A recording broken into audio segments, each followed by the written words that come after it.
there's a lot of pressure on leaders to be whoever you need to be to fit the role, or whatever you perceive expectations to be. And we can kind of drift into being a chameleon and losing our true self. Right. When you told the team, "Hey guys, I'm great at production and the creative side, but the sales and marketing, that's not me."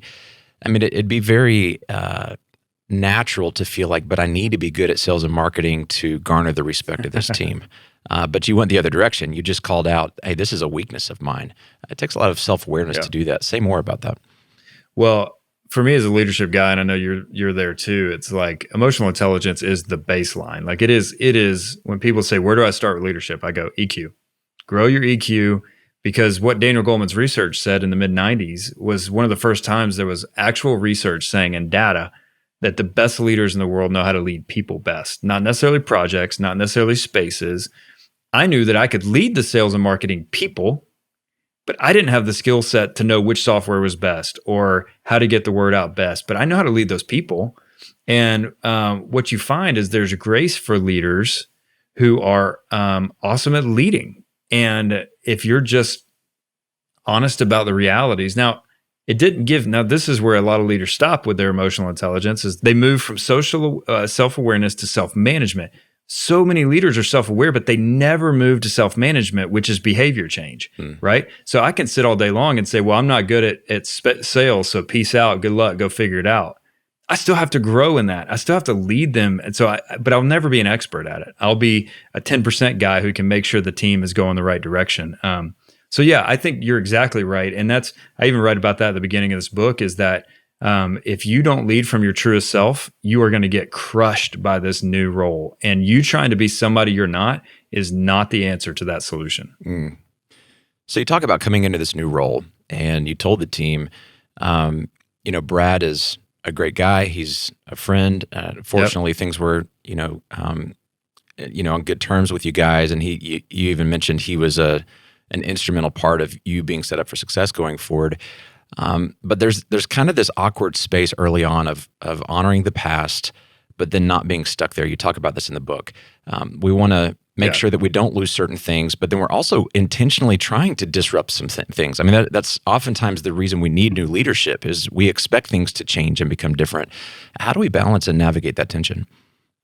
Yeah, I like to call this, and actually I put this in, it's come to me after the book, which is just the worst, right? Because you're like, oh, rats, I should have put that in there. But, there is a discernment required in this, and I call it the dance of discernment. And so it's that understanding. Now, what's not to be discerned is that you have to honor. Like, that's not an option, in my opinion. Like, honor the things that are valuable in the past. Like, here's the worst thing you can do is you can come in guns blazing, the team act like the team is you're gonna lose influence, because they're going, do you even know what just happened over the last 6 months? Do you even know what you're inheriting? Do you even know what we've been through? Do you know the culture we've created? Like, whatever, good and bad, right?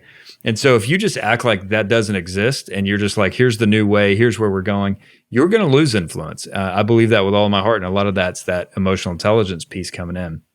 But for me, a huge part of that, as we talk about EQ, as we talk about honoring the past, like, it took me, I really believed in honoring longer than I had to. Like, you know what I mean? Like, I just wanted to make sure people understood that I was super grateful to be standing on the shoulders of men like Brad Lomenick and Gabe Lyons and John Maxwell and Andy Stanley and Craig Rochelle, and people, leaders like Christine Kane, and these amazing leaders that I'm now standing on the shoulders of. I'm now stewarding the work that they've put into this thing. And so there was an honoring. Anytime I had a public opportunity to honor, I did that. I just did. Like, I just took it. Now, there's a really important piece of this dance of discernment, which is you got to start paying attention to, well, okay, that's been too much. Like, I've gone too long.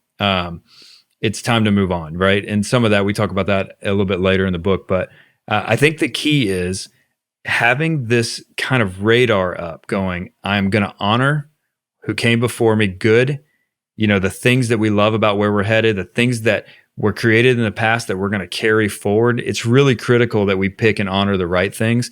But there's a lot of leaders that just don't do it at all. They're just like, well, nope, new season, I'm in. And I'm like, you're missing an opportunity to gain influence and show that you know what's going on around you. How can leaders get their team involved in that process? I mean, the last thing you want to do is come in with a master plan and just make announcements. And like you're saying, Right. hey, old guard's out, new guard's here.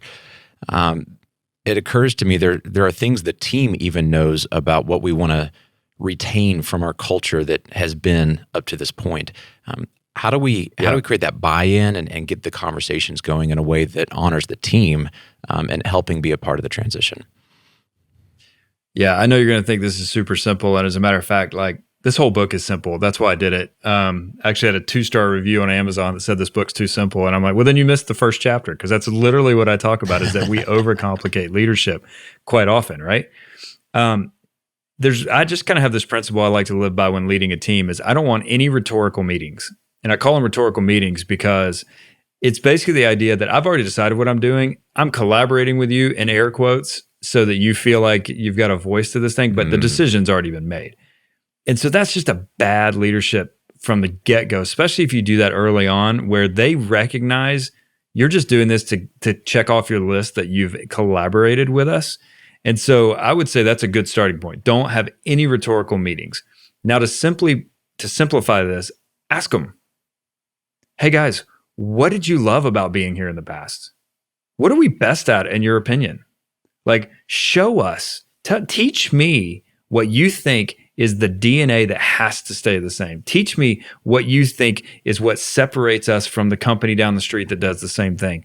Teach me those things. I know that sounds overly simple, Daniel, but like, just let them tell you what they love. Like I do a lot of audits when I start working with an organization as a consultant. And I'll do kind of a culture audit. And one of the very first questions I always ask is, what do you love about coming to work? Now, if they don't have a lot of answers for that, that's one of the first places to focus, right? But like it helps me understand what gets them fired up. Why are we good at these things? What are we passionate about in this space?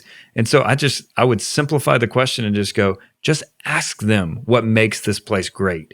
And you'll hear it. You'll hear these themes like, man, we trust each other. We're committed. Whatever the thing may be, it really will help you as you go, okay, I'm going to honor that. I want to make sure I grab a hold of that and ring that bell as many times as I can so that they recognize that I recognize what's going on in this space that's special.